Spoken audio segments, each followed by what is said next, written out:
ଆଜ୍ଞା ଆଜିର କାର୍ଯ୍ୟକ୍ରମ ଗୋଟେ ପବ୍ଲିକ ୱେଲଫେୟାର ଷ୍ଟେଟ୍ ଯାହାର ବୟସ ଅଧିକ ହୋଇଯିବ ସରକାର ନିୟମ କରିଛନ୍ତି ତାଙ୍କୁ ଭତ୍ତା ପ୍ରଦାନ କରାଯିବ। ଯିଏ ବିଧବା ହେଇଯିବ ଅସହାୟ ହେଇଯିବ ତାକୁ ମଧ୍ୟ ସରକାରୀ ସହାୟତା ହିସାବରେ ତାକୁ ଯେଉଁ ଆର୍ଥିକ ରାଶି ପ୍ରତ୍ୟେକ ମାସରେ ପ୍ରଦାନ କରାଯିବ। ବାଙ୍କି ବିଜ୍ଞାପିତ ଅଞ୍ଚଳ ପରିଷଦରେ 85 ଲୋକଙ୍କୁ ଆଜି ବିଭିନ୍ନ ବର୍ଗର ଭତ୍ତା ବଣ୍ଟନ କାର୍ଯ୍ୟକ୍ରମ ସହିତ ଥଣ୍ଡା ପାନୀୟ ଜଳର ପ୍ରକଳ୍ପ ପିଇବା ପାଣିର ପ୍ରକଳ୍ପ କୋଲ୍ଡ ଡ୍ରିଙ୍କିଂ ୱାଟର ତାହା ଉଦ୍ଘାଟନ ହେବାକୁ ଯାଉଛି। ଏଥିସହିତ ରାସ୍ତା ନିର୍ମାଣ ହେବା ସହିତ ବାଙ୍କି ସବୁବେଳେ ବାଙ୍କି ବିଜ୍ଞାପିତ ଅଞ୍ଚଳ ପରିଷଦ ସବୁବେଳେ ଆଗକୁ ଦେଖୁଛି, ବିକାଶ ପଥେ ଅଗ୍ରସର ହେଉଛି। କଲ୍ୟାଣ ମଣ୍ଡପଠୁ ଆରମ୍ଭ କରି ଯାହା ବେଶୀ କମ୍ୟୁନିଟିଜ୍ ରହିଛି ବାଙ୍କିର ସବୁଠୁ ବଡ଼ ସମସ୍ୟା ଡ୍ରେନେଜ୍।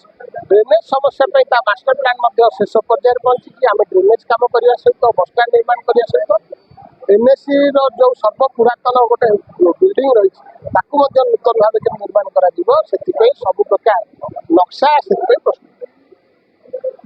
आज बांकी एनएसी जो ग्रीष्म अवकाश सब आमर अस्थायी जलछत्र केन्द्र कराए आम परिषद पूर्व निष्पत्ति करूँ आम अस्थायी जल सेवा केन्द्र न करिकी स्थायी भाव 365 दिन वर्षक 365 दिन सहित 24 घंटिया जल जोगाण थंडा पानी देवाई आम निष्पत्ति करूँ। गत स्वायत्त शासन दिवस में 3 गोटी जल प्रकल्प व्यवस्था करके उद्घाटन करूँ।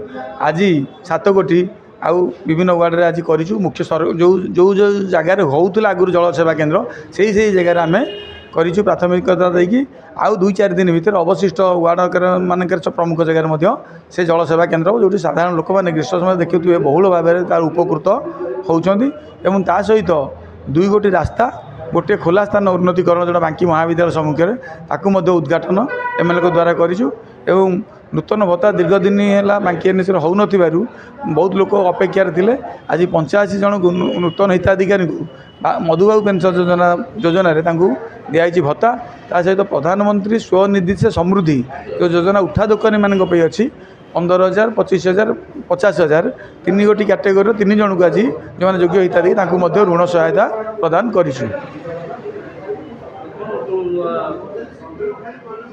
एसत आम बांकीवासी दीर्घ दिन दाबी बांकी बस स्टाण्ड असंपूर्ण कल्याण मंडप संपूर्ण करवा कल्याण मंडप स्मार्ट पार्क जहाँ सहरवासी मौलिक आवश्यकता ताकू आम प्राथमिक दे गुरुत्वर सहित कार्य करूँ। स्मार्ट पार्क जोटा कि अक्षय पट्टनायक मार्ग में आम जगह नथिबारु भूमिहीन बांकी एनएसी कौन सरकारी जगह नथिबारु आम एक खालुआ जगह समतल करके पाचेरी व्यवस्था करके ओएसआईसी की दिखाई सरकार तरफ ओएसआईसी कम करने को अक्षमता प्रकाश करूँ आम से टंका फेरई देवु बर्तमान आम टेंडर कार्य कर कार्यादेश देचु। कार्य आरंभ हो सारे 84 लाख टका से आहरी प्राय 66 लाख टका सर्टेज अच्छी आम मुख्यमंत्री शहरी विकास योजना 23 लाख व्यवस्था करूँ। आउ 20-30 लाख वर्ष एक्शन प्लान देचु।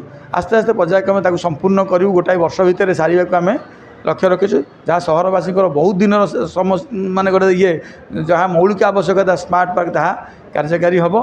एवं द्वितीय जिनस है बस स्टाण्ड जहाँ ना जगह अभाव बस स्टाण्ड हो पारि ना आम विधायकों जरिया जिलापाल सरकार को निवेदन करूँ बांकी सहर सन्निकट सहर मध्य सहर सन्निकट कृषि विभाग फार्म जमी जोटा कि बहुत बड़ जगह अच्छी से आम मागिलु जहाँकि जिलापाल आमको माने आम सपक्ष स्वीकृति देकी सरकार पाक पठे।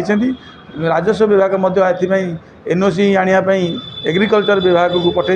एग्रीकल्चर विभाग ये गोटाए सप्ताह मध्य एनओसी देदेवे कारण से आम प्रतिबदल राजस्व विभाग तरफ कंतपरा पंचायत 30 एकर जगह दिखाऊँ जोठी कि बस स्टाण्ड पे 3 एकर बांकी एनएसी नूतन सौध निर्माण पे 7 कोटी टंकार व्यय गोटे नूतन कार्यालय हम ताकि व्यवस्थित हम न्यायालय हम अन्य सरकारी कार्यालय सेठारे हम। तेणु से समस्या निश्चित आगामी दिन समाधान हम। ता सहित 2 गोटी कल्याण मंडप बर्तमान आम जेहेतु जगार अभाव थिला आम आरसीएमएस जगह एमयू आरसीएमएस सहित एमयू करी सहभागिता लाभर सहभागिता भाग करके आम करूँ। गोटे सुनादेई मुंडिया ठाए 500 एमपीएच माने कैपेसिटी गोटे करूँ जोटा कि खूब शीघ्र 10-15 दिन भीतर उद्घाटन करूँ।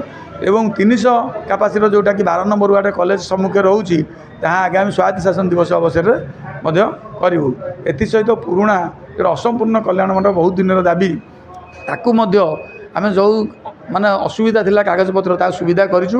ତାକୁ ILW କୁ ପଠାଇଥିଲୁ ଟେକ୍ନିକାଲ ସାଂସନ୍ ପାଇଁ। ILW କିଛି ଅବଜେକ୍ସନ୍ କରି ଫେରାଇଛନ୍ତି ନୂଆ ରେଟ୍ରେ କରିବା ପାଇଁ ଏବଂ ଗୋଟେ ସରକାରୀ ଇଞ୍ଜିନିୟରିଂ କଲେଜର ସ୍କୁଲର ଭେଟିଂ କରିବା ପାଇଁ। ତାହା ମଧ୍ୟ ଆମେ 15 ଦିନ ଭିତରେ କରିକି ତାଙ୍କୁ ପୁନର୍ଶନ ଦେଲେ ସେ ମଧ୍ୟ ବୈଷୟିକ ମଞ୍ଜୁରୀ ଦେଲେ ଆମେ ତାକୁ ମଧ୍ୟ ଟେଣ୍ଡର କରିବା ପାଇଁ ପଇସା ଗଚ୍ଛିତ ରଖିଛୁ। ସେଇଟା ମଧ୍ୟ ସମ୍ପୂର୍ଣ୍ଣ ହେବ। ସବୁଠୁ ବଡ଼ ସମସ୍ୟା ଥିଲା ବାଙ୍କିର ଜଳବନ୍ଦୀ ସମସ୍ୟା, ଷ୍ଟର୍ମ ୱାଟର ଡ୍ରେନେଜ୍। ସେଥିପାଇଁ ମଧ୍ୟ ଆମେ ମାଷ୍ଟର ପ୍ଲାନ୍ କରିଛୁ। ଯେ ସରକାର ମାଷ୍ଟର ପ୍ଲାନ୍ ପ୍ରସ୍ତୁତ କରିବା ପାଇଁ 73 ଲକ୍ଷ ଟଙ୍କା ଅନୁଦାନ ଦେଇଥିଲେ କେବଳ ପ୍ଲାନ୍ ଡିଜାଇନ୍ କରିବାକୁ। ଆମେ ପ୍ଲାନ୍ ଡିଜାଇନ୍ କରିସାରି ବର୍ତ୍ତମାନ ବୈଷୟିକ ମଞ୍ଜୁରୀ ପାଇଁ ILWଙ୍କ ନିକଟକୁ ପଠାଇଛୁ। ତାହା ମଞ୍ଜୁରୀ ମିଳିଲେ ବାଙ୍କି ଅଞ୍ଚଳ ଦୀର୍ଘଦିନ ସମସ୍ୟା ପର୍ଯ୍ୟାୟକ୍ରମେ ଧୀରେ ଧୀରେ ଅନୁଦାନ ଆସିବ, ସମାଧାନ ହେବ। ଆଗ ମୁଖ୍ୟ ଡ୍ରେନ୍ ହେବ, ତାପରେ ଟ୍ରିଟମେଣ୍ଟ ପ୍ଲାଣ୍ଟ ହେବ ଯେଉଁଟା ଜଳକୁ ବିଶୋଧନ କରିକି ନଦୀ ନାଳରେ ଛଡ଼ାଯିବ। ପରବର୍ତ୍ତୀ ସମୟରେ ୱାର୍ଡ଼ର ସବୁ ଲେନ୍ ଡ୍ରେନ୍ ଗୁଡ଼ା କରାଯିବ। ଆଗାମୀ 3-4 ବର୍ଷ ମଧ୍ୟରେ ବାଙ୍କି ଜଳବନ୍ଦୀ ସମସ୍ୟାରୁ ନିଶ୍ଚିନ୍ତ ମୁକ୍ତି ହେବ। ଆମେ ସେ କାର୍ଯ୍ୟ ଆମ ପରିଷଦ ତରଫରୁ କରିଛୁ, ଯାହା ଖୁବ୍ ଶୀଘ୍ର ସୁଫଳ ବାଙ୍କିବାସୀ ପାଇବେ। ମହାଦ୍ୱାର ଆମ ଓଡ଼ିଶା ଆମ ସ୍ୱର।